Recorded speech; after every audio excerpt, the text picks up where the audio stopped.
Say What with Lady Alex. If you don't know, I'm a Colorado native, a photographer, and a podcaster, and an all-around positivity cheerleader. And one of my passions is badass women entrepreneurs. What? Because I am one. So I interview these amazing women who started out just like you and me, and I get all the nitty-gritty details and the lowdown on what it took to succeed and how you can create your own future destinies just like us.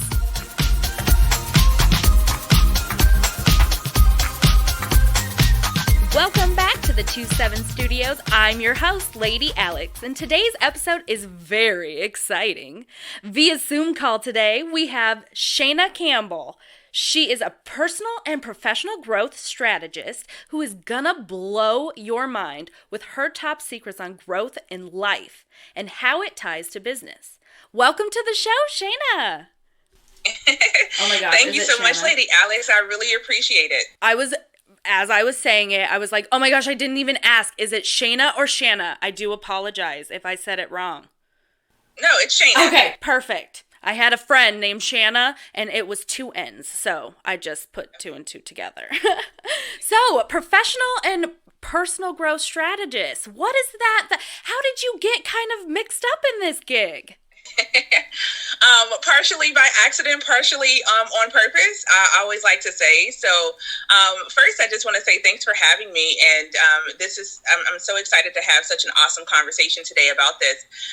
But I started off more so in the professional development space, working with individuals and kind of helping them to get to improve their skills in their jobs. And that's kind of where it all started. Okay. And then one day, a friend of mine approached me and she says, you know what, I would love if you can coach me. And I was like, coach you to do what?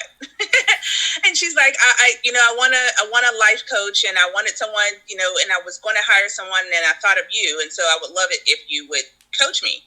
And I thought about it. I was like, this is a friend. And so I ended up coaching her. And then I swore off of it for years. She was like, you should do this full time. And I'm like, absolutely not. So I continued down the professional development realm, but I realized that during that time, people would always kind of confide in me and come to me and then just tell me just how much I would help them in a personal perspective. And so then that's kind of where I just leaned in a little bit more to it and kind of started to marry the two together. Very cool. Now, was this something that you did educational courses to be, or you just have been crushing life so hard that people are like, girl, you gotta teach me? So again, it's kind of twofold. So the life part, I've never taken any classes for that. That has been something that I always say that like my personal gifts, like we were all put here with gifts to give, and mine is being a bridge for other people to get to their next level, and whether that means professionally or personally.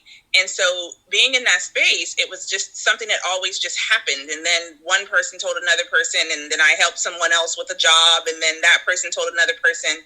So it was just kind of a trickle down effect.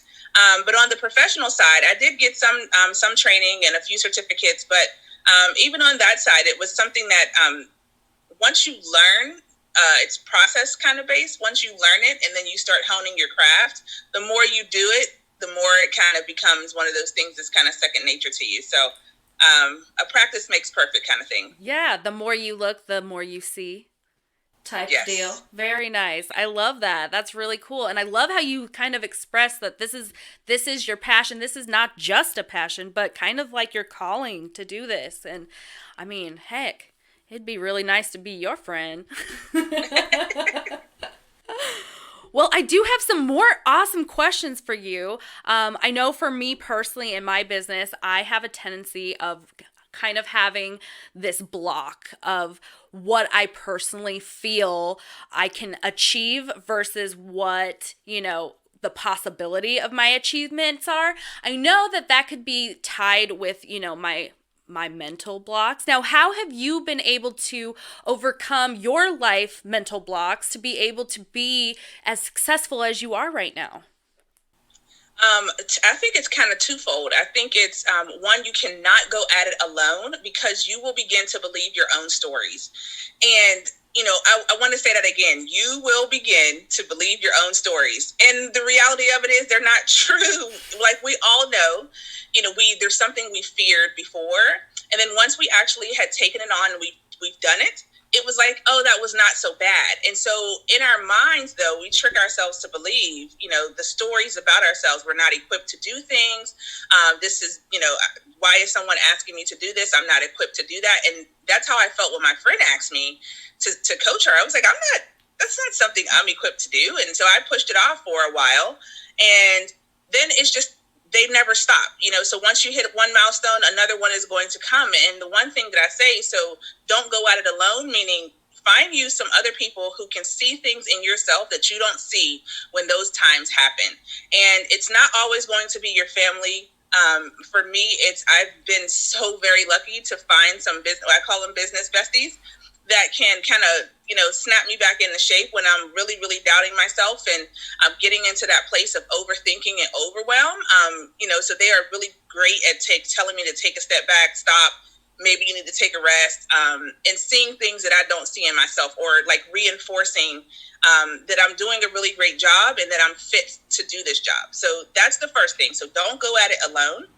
And then the second one is really tough, but I find that if you just take action, the moment that you start second guessing yourself, just literally write down 5 actions that you could take right now to get yourself to that next thing that you're thinking about, and just start taking one. Because I always say the journey is, the journey is a 1,000 steps, right? It begins with one. And if you can just move yourself a little bit forward, everything starts to seem much clearer the more action that you take. And the more action you take, it just like action begets clarity. And so, and vice versa. And so I would just say those 2 things. That's incredible, because I know for me, once you start kind of resting in your mind, I did an episode on this, that mean girl has a tendency of kicking in and forcing you to look at all the things that could happen. They probably aren't going to happen, but they could. And that right there, that failure or that almost failure has a tendency of making you stop, making you overthink, and then basically failing before you even take the chance. Exactly. But what's the worst that can happen? Like if you really think about it, a lot of things that we're doing, especially in business, if you're just starting out or wherever you are in your journey, you're not exactly investing hundreds of thousands of dollars, maybe 1,000 or 500. It may be a lot to you wherever you're starting, or the time investment may be a lot to you of whatever you're taking on, that you're saying to yourself, oh, I don't want to fail at this. But I think if we change the conversation from failure being like failing, it didn't work out, to that's just feedback. So failure is feedback. It's a great opportunity for me to do this thing. I did it. It didn't turn out the way I thought I did, but it's gotten me closer, because now I know what not to do the next time, and now you can go forward.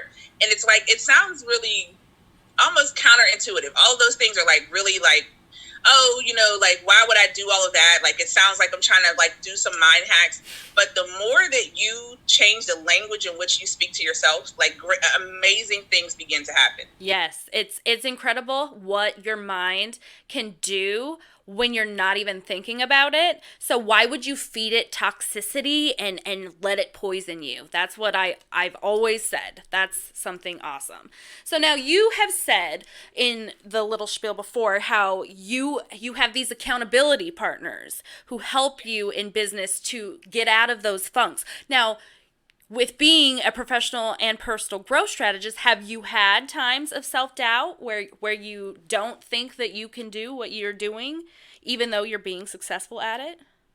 Oh man, it's every day an answer. Like, can I say all the above? Like, true. Like, I think it's one of those things that honestly, no matter what kind of day, it depends on the day you're having. It depends on how you woke up. It depends on, all of those things play a role in it. And there's some days where I feel like I'm Superwoman and I feel like I can conquer the world and I get so much done. And then there's other days where I feel like I can't even put one foot in front of the other correctly to get out of my bedroom, let alone to actually get work done. So yeah, I think there's every single day there's a moment of doubt, and it has literally caused me to not take action on different, different projects, to if there was someone else in the same field that that does something similar to what I do, there it's like, oh my gosh, well, why would I do it? Because she's already doing it or he's already doing it, so I'm not going to do it. Not realizing that we bring completely different things to the table. We are the way that we go at things are different, and then also the outcome of how the journey of how we take people through things. So the thing might be the same, but the journey's different. And so I just try to honor that. And if there's a day I'm having where it's just not happening, I just try to honor that too. Like I don't try to push forward and lean into something too much. Because I started to listen. There's a reason why I feel exhausted. My mind is telling me no too much right now. So let me take a step back and figure out what is actually going on for me. Am I stressed out? Am I dealing with some other things outside of the business realm that are affecting this? So it's like, for me, it's an honestly everyday occurrence, especially, and I find it more so happening when I'm trying to conquer something that's big. Yeah. When you're looking too far into the distance of how many things you have to do instead of going down the list one by one to accomplish your goal. I feel that. I feel like everyone has felt that way in any form of task, whether you're a stay-at-home mom, whether you're, conquering a nation, anything, any type. So that's really awesome that you say that. So that inner voice, that inner monologue, how would you suggest that you go about changing it when you're so rooted in those kind of cycles of negative self-talk? That's a really good question. I think really the first thing that I would suggest everyone doing is writing down the last 3 times you've had that inner monologue and what was the outcome. Because I recognize that for us, we think we don't have proof that the inner monologue isn't telling the truth, but we do. Like every day we have proof that the inner monologue isn't telling the truth. There are people who don't like to drive. There are people who don't like crowds. There are people who don't like, all of these different things. They may not be in business, but we persevere, we get through, we make it through, and we build systems and processes that make it easier on us. And so I just implore people to look at the things that you've already done that has gotten you to where you are today, and look at how many the last 3 times you've had that inner monologue and what the outcomes were. And that tends to kind of build that capacity of like, oh, well, wait a second. Like when I thought I couldn't do this thing, I did it. If you are someone who works out, like I've been working out a lot lately, in burpees. Oh God. They are the bane of my existence. And I kept saying to myself, inner monologue, I can't do one. I can't do a burpee. Like, so whenever the little video would come on and it was time to do a burpee, I would do the modified version. And then one day I just tried it. And it was in the video, the guy was like, just try it. And if this is not, your thing, then follow the modification. And I tried it one day, and I can actually do a burpee. And it was like, I hadn't tried it because it looked intimidating, and it was something that I knew that I could not do at one point in time. But that doesn't mean that you haven't grown into or toward the thing that you're saying I can't do. So I would say the second thing is, after you kind of get proof that you can do it, I would say prove it to yourself and just write down, like literally take a piece of paper out and write down 3 actions that you can take right now that would help you move toward that thing. And then just literally, whether it's a week, 2 weeks, however long that you want to put a time frame on it, do one thing a day that moves the needle toward that thing that you want. Because you don't have to, you don't have to take a bite out of the whole thing at once. You just need to get one more step closer, one more step closer, one more step closer. And so I would say those are the 2 things that I would recommend. I love that, because the writing it down kind of validates, on paper, that you are good at it. So then it almost is like that tricky effect where it tricks you into believing that it's true. I know with me, I'm someone who is a serial dieter who has gone from one extreme to the other, and when I have those days that I'm like, I can't do it, in that inner monologue, it's not I can't do it, it's I won't do it. And when I do have that passion and that fire in my belly, and I'm like, no, I'm gonna do it. Like, I am badass. I'm gonna kick ass. I'm gonna do it. Somehow, some way, I managed to succeed. So I do see how finding that inner monologue just in personal life can completely change the trajectory of your business, because going in a more confident human being in general is going to have your business be more confident in life in general. So how do you feel that business growth, you know, trickles down through the life? Because I know that some people have been very confident in their life, but not always so confident in business. I know for me that has been the case for me as well. Like I have always struggled with being seen, being visible, right? So I'm really great with being in person with people. So I speak a lot at different events and things like that. But to do social media, that was just never my, wasn't the thing that I was exactly comfortable with. And so one of the things that that really helped me was to get me someone. Like, we talk about the accountability buddies, but I really, believe in investing in people who can push you past your boundaries. And one of the ways that you do that is when you invest monetarily. And so whether that's getting you a coach or whether that's going to, to therapy, whatever word is synonymous with growth in your world. But sometimes investing in that kind of person helps to put you on a trajectory that's like, you don't want to waste your money, and you're not going to want to let yourself down. And then you also don't want to let this person down that they've like taken you on as a client because they believe in you. And it's for me, it was helpful for me to get a social media strategist and coach that helped push me beyond my boundaries. And so, there were, the text messages that said, hey, did you do this today? Hey, what did this look like? And then I realized again about the action part. The more that I started doing the things that she was talking about, because that's her business. That's what she does for a living. And she's really great at it. And I'm just like, but I'm not her. I kept doing that inner monologue in my head. But the reality was I didn't need to be. I needed to be the best version of myself to show up for me and then also the clients that I wanted to serve versus be her, who she was showing up in a capacity to help people learn more about social media. That's not my goal. And so we had two different goals, that I was comparing myself to something that didn't actually serve me.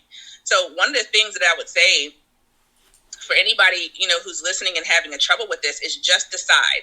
A lot of these things, and you said it, Lady Alex, just a few minutes ago when you were talking about your health, and you were like, no, I'm going to do this. If and when you finally make a decision, whatever decision you make, go within that direction and be okay with that.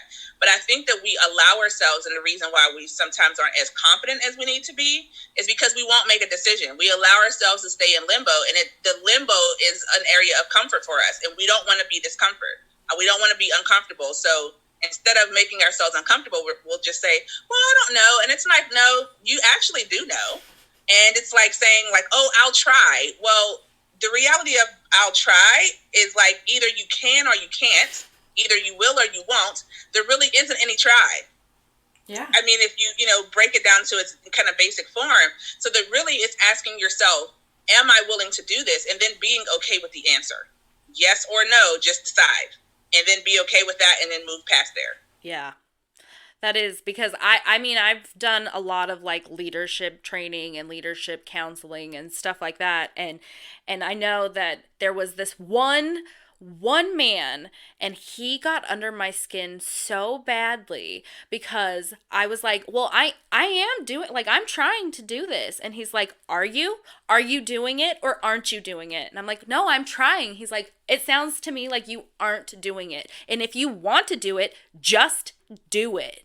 Just do it. And I was like, I'm trying, but it didn't click for me. Like, I felt like I was putting in everything, but was I? No. The realistic side of it was there were things that I could have taken advantage of, but I didn't, either because I was too lazy. I let my inner monologue excuse me out of it, and I blew that because I was being flaky and I made excuses for it, bottom line. And so I understand that wholeheartedly, and I wish that was an easier pill to swallow because sometimes it's very hard to realize that you're your own worst enemy. Oh, for sure. And then and then come to grips with it that everyone is not out to sabotage you. And so it's easier to put the blame and to point the finger and put it off on someone else. This person is trying to ruin my life. This person is trying to ruin my career. This person isn't supporting me in my business. But it's like, how are you showing up for yourself, and how are you positioning yourself so that someone can support you, so that someone can show up for you, someone can advocate for you? And so I think that oftentimes, it's very easy, I say specifically for women, honestly, for us to just say like, oh, well, this didn't happen, so, I'm just not going to do that. I remember one time I was not good at follow-up at some point, and I recognized afterwards that that was also an underlying fear of mine of showing up. So if I reached out once and then you didn't do what you had to do, it was good, because then I could say, well, I did my part, right? And the reality of it is that's not how this works, right? If you want to be successful, sometimes, and they say in business, success is in the follow-up. And I would say about 75, probably more like 77% of my business has required, follow-up in some way, shape, or form more than once, and probably over 5 times. Yeah. And so that scares people, because they say only follow up 3 times, and if they don't do something, then leave. Well, when you're working with organizations and where they have longer cycles and different things, like there's so many reasons why they can't respond to you right now, but it doesn't mean that they don't want the service. It just means that sometimes it drops off their radar. So regardless, whether it's business or life, following up is another one of those things that we hide behind, because it means that we have to take a stand for ourselves. And so if I don't follow up, that means that I could blame it on you. I could just say, oh, it was that person's fault. Okay, no problem. I'll just tick them off the list and I'll move on. And it's like, no. Yep. You got to take responsibility for it. And that's one of the things that I know was very difficult for me. I know that's so equal too in life and in business, because in life you can say, oh, this aunt or this uncle or this grandparent, they don't ever call me, they don't ever reach out to me, so I'm not going to do that because that means ... But in reality, that's what everybody is saying. If you're not taking the initial stance and you want that connection, then no one's going to do it for you. Same in business, where, just kind of like the thing that we had, where I had my assistant didn't put it in the calendar, so I missed our first meet. Then our second meet was supposed to be when I had a crazy leak in the house and it was flooding from my top floor to my bottom floor, and like things happen. But if we didn't continue, we could have both excused that away, and well, like I reached out to her to say like we could reschedule, or you could have said equally like, well, she missed it twice, that's still. And yet if we just push past our own boundaries we set, we could see that exponential. Now that does come with a fine line. Now, where do you meet that, I have extended too far and I'm not getting met? How do you define that? Yeah, so those are called boundaries. And those are something if you, regardless of whether it's your personal boundaries with friends, family, otherwise your colleagues at work, in your business. One of the things that I have found over the years that has stolen more joy, or that I allowed to steal more joy, was not having boundaries in my life. And I will say to every woman that is listening, every man who is also listening, that is something that if you find yourself always feeling as if you're being taken advantage of, it's because your boundaries aren't set that at a pace that align with how you feel like you should be treated. And so it is so cliche, because people say all of the time, teach people how to treat you, but it is such a reality.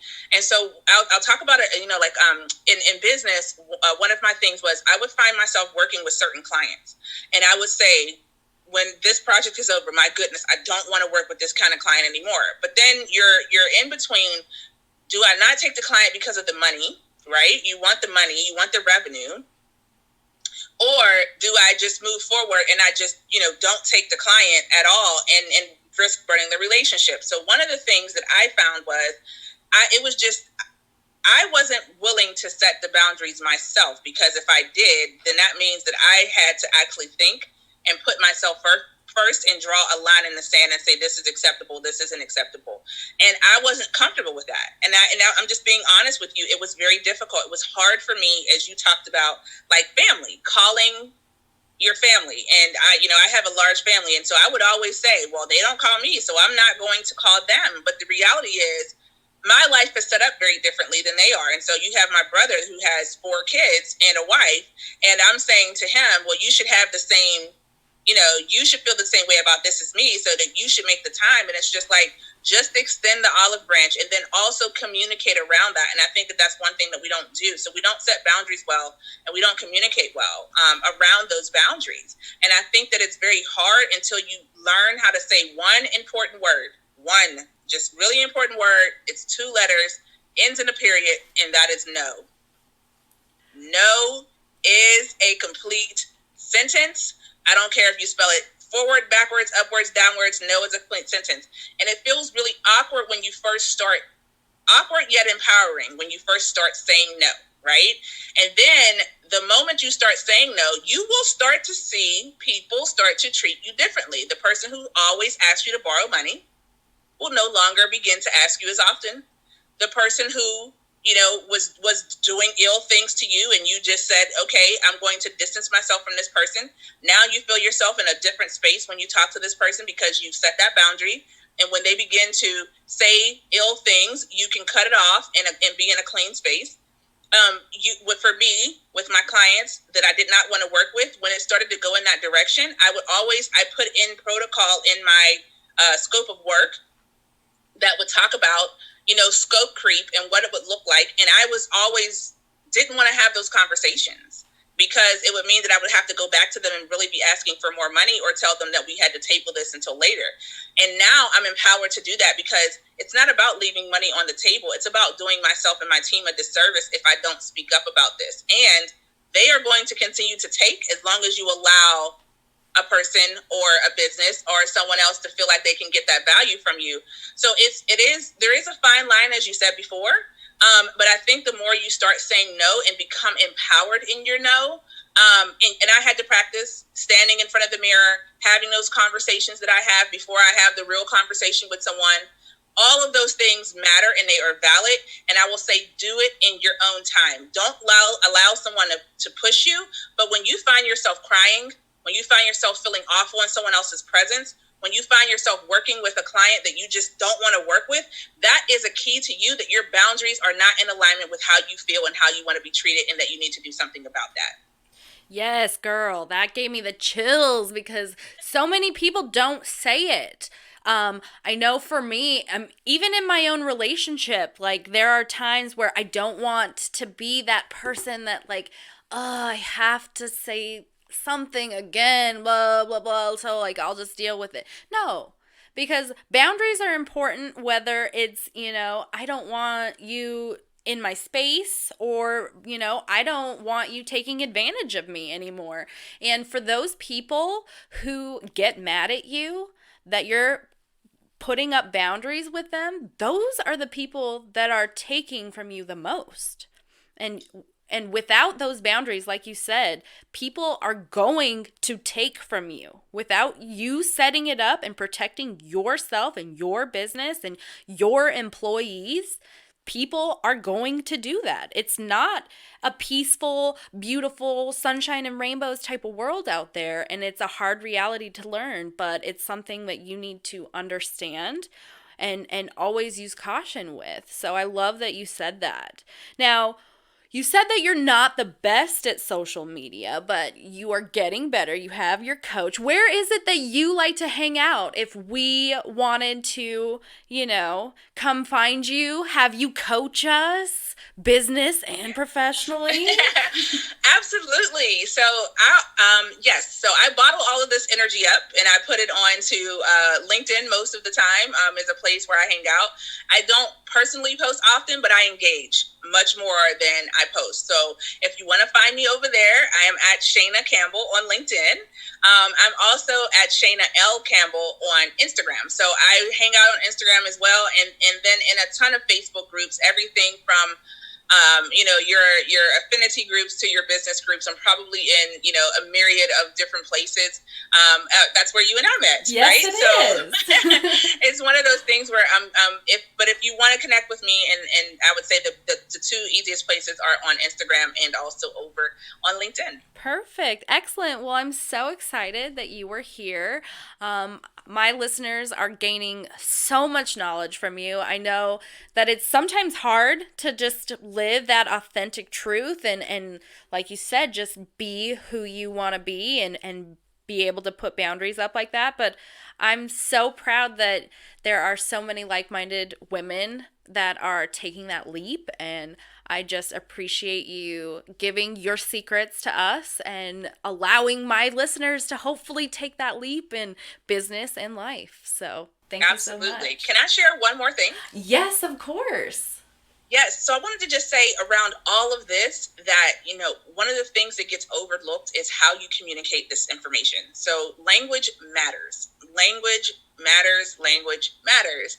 And so I'm not saying, setting boundaries does not have to be brutal. Communicating effectively about what doesn't serve you does not have to be brutal.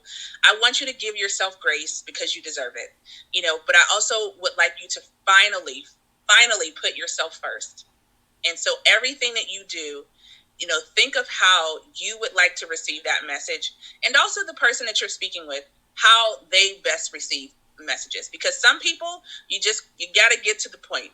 But there's some people where you need to be just a little bit more finessed in your language. And so there's very much a difference between saying, Alex, you hurt my feelings, and this is what you did to hurt my feelings. Or me saying to you, you always do this to me, and you always blame someone for this. So there's the language puts people on the defense. It was like, I would say, if you hurt my feelings, Alex, I would say, you know what, Alex, I would love to talk to you about this. There's this thing you did the other day, whatever that X was, right? And you said something to me that I think, that really made me feel a certain way. And I thought about it for a little while, and I figured I wanted to come talk to you about it. Is that something that you're willing to discuss? Yes. So now you're gaining permission, but you're also giving yourself permission to begin to have that conversation. And if they say no, they may not be ready to hear what you have to say sometimes. And that's okay too. It's the whole piece around this is that you at least tried, but that you continue to set that boundary around that and then talk to them whenever it's necessary. So I just wanted to kind of, just bring that up, is that language matters. And it doesn't have to be a brutal conversation or a disrespectful conversation in order for you to have a really great interaction.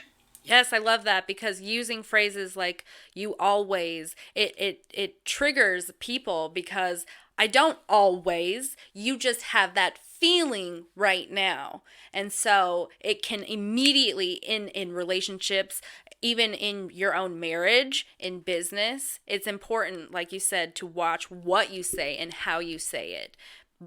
You can have boundaries without being brutal. So I love that. Thank you so much for that gem at the end. Oh, you're killing me. Absolutely. What I learned from Shana is there is no negativity when it comes to asking for help, whether professionally or personally. People all come with their own exceptional gifts, and just like Shana, there are people whose gifts are to help you.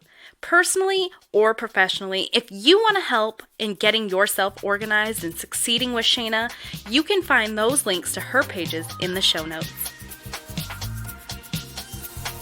Thanks for listening and supporting this woman today. She has overcome so many obstacles to create the vision of her dreams. And that takes a lot of courage, as we all know.